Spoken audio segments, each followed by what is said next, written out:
everyone doing? Good. When you are in ministerial school, oftentimes many of the fears that you are hoping do not happen. I remind us that God is always being a practical joker. Always. God loves us, and God is very much like that friend who knows you very well. So anything you're afraid of, since it's God's job to help us outgrow this limitation of what we are, God gets to play jokes on us. It helps us outgrow, to help us understand we've already outgrown this shell of who we think we are. We've already surpassed it. And so the reason I say that is, well, my fear is being known for not being very punctual. Especially in ministry. So I've worked very hard to be notoriously known for showing up 30 minutes early. And it's awkward. And they're like, "You're here early." And I'm like, "I know, right?" And so when life happens and the inevitable happens, I worry. And I worry to the point to where all the way here, I'm nervous and wondering if I should call our beloved Reverend and say, "Maybe you should just give the talk today because I'm late." And yet I walk through here and I'm met with such love. And I hear God laughing at me like, "See? Hey, see what you did?" I just had to share that. Even if you came at 12, we would still wait for you. Yes. And I know that. But you know, it's just the ego, the reason why I like to keep mine in check, I don't know about y'all. We all have one. But mine, that guy gets me in a lot of trouble, you know? He can really, and then that's not the part that bothers me. Then after he gets me in that trouble, then he deserts me, and you just hear him laughing in the background. Like, "I know you was gonna say it though, you know." And then you're embarrassed, and so I have to keep him in his place. I remember around preteen age, I kept being noticed at how I went from being little Luchan to now be treated like a young man. And things are being expected of me. And how frightening that was. Just that boy to a man phase. And, well, I've noticed that oftentimes we can allow our fear to punk us into not being our authentic selves. And this one instant in my life, I'm talking with this woman who has her child and the baby carriage, and we're at the bus, and we're just talking about how beautiful the day is, and just one of those awesome Oakland days where just people in the community are speaking to each other. And finally the bus gets there, and I think I have manners, so hey, you go first. And as she goes first, I'm watching her struggle with her carriage. And I'm just standing there watching, and finally, a man comes out and helps this woman with her carriage, and he says out loud enough for everyone to hear, "I'm sorry, ma'am. I thought you had a man here with you." Oh. Now, as much as we can say, oh, as much as that stung, as much as that was one of my worst fears, I thank him for that, because not since that day have I ever let something like that happen. See, a lot of times I look at my fear as an enemy. I look at my fear as something bad, but I realize fear, just like everything in the universe, is here for us. Fear is our motivator sometimes. Fear sometimes what motivates us into being a bigger person, because we're always evolving, just like the universe is always growing. Right now, you are getting nothing but more and more wiser, more and more great. Right where you stay, you can never not be great. That's how amazing God is. But if we start believing a lot of the earthly consciousness, we can forget how great we are.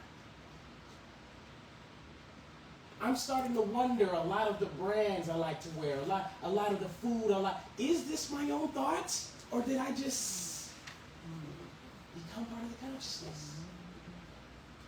And so when we get used to being part of the consciousness, we start believing these things, God gets to play those jokes that remind us, you are so much greater than you think you are. And oftentimes, at least for me, it's frightening. Junior high, my biggest fear, being the weird hippie kid from Berkeley, my biggest fear, because they moved me from Berkeley to Pittsburgh, was getting jumped. You know, I can understand two men going at it and it's fair, but all of you are going to jump on this person? I could not understand such a thing. That was always my fear. I saw it happen with a few kids, and I always knew where an exit was when I was at a house party. And so this one particular night, my friend and I, who were from Hayward and Oakland, so that pretty much meant just the Pittsburgh kids did not like us, we're out, and lo and behold, we can tell what's about to happen. And I'm trying to tell him, let's get out of here. We already know how it's going to end. He's teasing me, calling me, oh, come on, man, they're not going to do that to us. And, well, that's what they tried to do that to us. I say tried because he wasn't as fast as me. They didn't catch me, they caught him. But it's very awkward because I was spending the night in his house. So now his face is all swollen, and I'm perfectly fine, and his brother's looking at me like, And I got labeled as I went from running and leaving my friend. Even my own father was like, you ran? Son, you ran? And I was afraid. And he said, well, what were you afraid of? And I said, Dad, I didn't want to get jumped. And he gives me a piece of advice that did not sound very sound at the time. He says, well, son, look, I mean, once it's happening, it's not as bad as you think anyway. My dad told me that. We fast forward and hit 10 years later. That spot is still in the back of my mind, but in this very moment, I'm happy. I'm leaving a friend's house. I'm on my bike. I'll tell you how long ago it was. I was wearing my Fat Farm suit. Anybody who understands what I'm saying? Thank you. When Fat Farm was big, you know, that was like, what, early 2000s? And I'm happy. That same velour suit we all were wearing back then. That's what I'm wearing. On my bike, and out of nowhere, something disrupts this moment. A good sucker punch from nowhere. And I hop off the bike, and I'm disoriented. And the best part of it is the guy who grabbed me looked shocked, like, how come you're not knocked out? And we're wrestling, and I realize as I'm wrestling with this guy, trying to get my composure back, I hear 2 car doors slam behind me. Oh my goodness! I'm getting jumped. And as this is going on, as all this chaos is happening, as I'm trying for my dear life to keep my wallet in my pocket, because that's what they're after, all I can think is, wow, this isn't as bad as I thought it would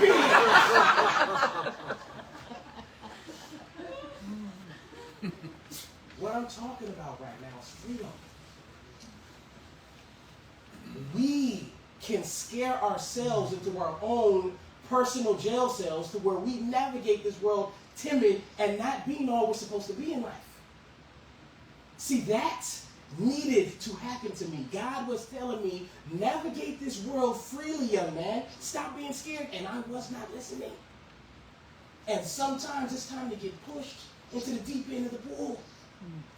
You cannot walk these open streets being timid. Trust me. We know that what you fear, we know about the law of attraction. What you fear, you will call to you. There's not an accident in why that happened. Trust me, I called that to myself. I want to share a dream with you, and I'm giving you a disclaimer ahead of time because, well, it may have said something. But I promise you, there's a point in there that is very beautiful. Around the same time of young adult to man, I'm having this dream. And what I see is myself, my feet, my hands, and I'm on a tightrope in some huge metropolitan city, way up high. And all I hear is the city and the lights and the arguments. And on the other side of this line is a beautiful brown baby. Like, remember the Biggie album, that first one, that's the baby I'm seeing, right? On the other line. Maybe not the hair wasn't as big and cute, but because it was me. That baby was cute. I wasn't a cute baby, but it's me. And I'm seeing this baby, and now I'm worried about the baby's safety. So right when I want to say, hey, there's this, I hear a loud thud. And when I look up, I don't see the baby anymore. So now I'm freaking out. Oh my goodness, the baby fell. And everyone hears me, yet no one is paying attention. They keep on smiling at me like y'all are doing right now. And I'm trying to tell you, God, what is wrong with you? This baby. And no one's listening. And finally I wake up. And when you grow up in metaphysics, everything is a sermon for some reason. And everything is esoteric. So I can't wait to tell my mom this dream I had. And as I'm telling her, she's sitting there just making the breakfast and no expression. And then this happened, Mom, and finally, and then the baby fell off the tightrope. And she said, son, it's time for you to grow up. That baby represents that innocence of you, that innocent you that's walking the world as a baby, being afraid of things, and that part of you is time to be put away. The reason no one in the dream was scared about the baby dying is because they know it's time for you to grow up.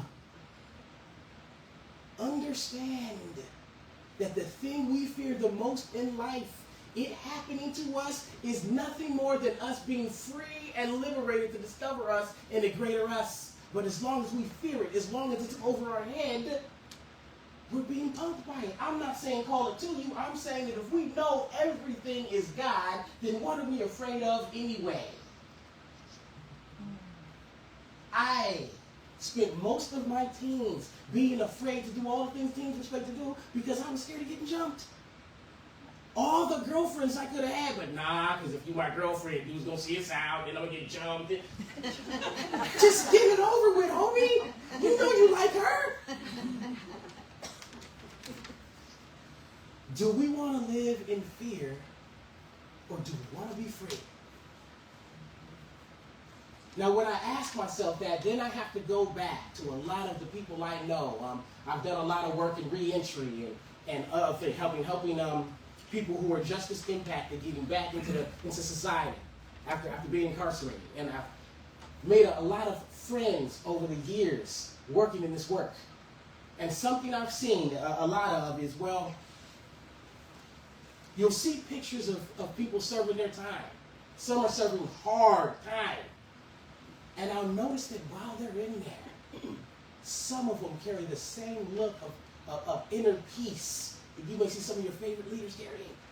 Just something comes over them while they're serving time, where all kind of violence and stuff is going on in this prison. They found a way to find peace and harmony within themselves. And then I look at myself and the jail I put myself in. You know, I don't know about you, but I can be harsh when it comes to talking to myself. Oh, you don't have that Manhattan loft. You don't got that Princeton degree. You didn't go diamond with your album, right? Just all these things, and just beat myself over the head until I'm in my own personal jail. Yet, when I look at certain pictures of certain inmates, I can see the freedom in their heart and in their consciousness. When we live our lives in fear, we are living our lives in jail. Period. Just like someone can take your body right now and jail you. If your consciousness is, I am a free person, it's nothing they can do to you. You are free in that moment no matter what. This is why we meditate. This is why we watch our words and say beautiful things to people. This is why we do that, because we're all connected. And the moment I fear you, for whatever reason, and we know all the reasons, this is America. The moment I fear you will cut you off, I'm cutting myself off to that love, to that growth. We are here to get our blessings from each other. That's how we go out into the world and get our blessings. That's why you leave your family eventually. Because you have to go out and find your own family. And you can't do that when you put this screen of fear up. Even if you mean someone no harm, have you ever talked to someone you can tell they're fearful of everything, even you? It's really hard to get a back and forth with that person when you can tell that person's afraid of you. Like, you may not dislike the person, but it's just hard to do that. And the reason why is because there's only one mind. So if you're nervous about me, guess what? You're going to make me nervous because we're all connected. We have one assignment and one assignment only when we take our first breath. And that is to love. And the reason why is because everything we see is an extension of ourselves. Here's what I get to remind myself all the time. The universe has no bounds. Understand that. The walls of the universe have never been reached. They do not exist, which means right where you're sitting, right where you are sitting, you are the center of your own universe. And everything, including us, is revolving around you right now. And how do you command the universe to do what you need it to do? With the number one superpower you were born with. Someone laughed, which means they know. Love. Which is why society wants us to be afraid of each other. Because if I can make you afraid, I got you. And then all I have to do is pretend like I have the solution to your fear. Oh, no, don't rely on your neighbor. They're dangerous. Rely on us. Well, we all know that's what the world will know of. Next time we decide to be afraid of someone because they look different or from a different place, ask us, what am I afraid of? It's such a beautiful thing when you go to a Wu-Tang concert and you see all those weirdos in the crowd with each other, all from different walks of life, all singing the same song together, hugging each other, high-fiving each other. Yet, if it wasn't for this concert right here, we might not even speak to each other in public. Yet we have so much in common right here. I love seeing that. What are we being afraid of? All these opportunities to love. Now, here's what I love the most. We all get it within inside these walls right here because, come on, this is CSL Foothill. But the true test is when we walk out there. With you and your beautiful faces and auras that I get to look at right now. And you walk outside and someone who does not see what I see or pretends not to meets you with a different kind of aggression. Are you steadfast enough in your inner peace to handle that the right way? And you know what I mean by the right way. This isn't my judgment. The right way is that peaceful, graceful way that you know I'm talking about. The moment I can rattle you and shake you up and get you to get your eyes on my fear and my aggression, I've won. But the moment you do my Where's Waldo theory, and I'll give it to you right quick. My son needed a card for a birthday party that I had no idea he was supposed to go to. And so we're walking around looking for cards, and every card I pick is pretty lame because, well, I was raised in the 90s, son, I'm sorry. Then finally, which he said was the lamest card, but I bought it anyway, I find this Where's Waldo card. And as I'm explaining to him the concept of Where's Waldo, which y'all remember, every time you turn a page, you're supposed to find Waldo with his glasses and his striped shirt and circle him. But the reason why it's hard to do that is because within every page of Waldo, there's all kinds of distractions. There's something funny right here. Oh, there's something scary right here. And oh, look at that. And how did they draw that? And when you forget, oh, wait, I'm supposed to find Waldo. Guess what? Here's how it makes it even more like life. There's even a bootleg Waldo that you can accidentally circle on accident. And they're like, oh, that's the bootleg Waldo. Come on, man. That's not the real one. And I'm explaining this to my son, thinking I'm putting him on some game of life, when I'm realizing I'm getting a sermon straight from the Creator as I'm talking about it. We are all here to play Where's Waldo with God. That's all we've been doing this whole time. And every time you turn another page in your life, it's another illusion of fear. It may look like a health scare. May look like a relationship she should have been over with, finally about to end. May look like that job that no longer serves you, finally coming to an end, whatever it is. Our job is to turn the page and say, you don't fool me, God. There you are right there. Those of us who have the courage to live our lives that way are truly experiencing freedom. And that's what I'm learning now. True freedom, true happiness does not look cool. We understand that, right? You ever see someone who wins the gold medal and they're crying and going to people? That does not look cool. It looks beautiful, but it doesn't look cool. I want that feeling. And in order to have that feeling, I have to not worry about who's watching me, not worry about how I'm being judged, not worry about how I'm judging myself. I get to be in that moment and go to pieces and feel every emotion in that moment. But I have to allow myself to do that. And in order to do that, we have the courage to let go of the fear and know that God is truly all there is. Namaste for me.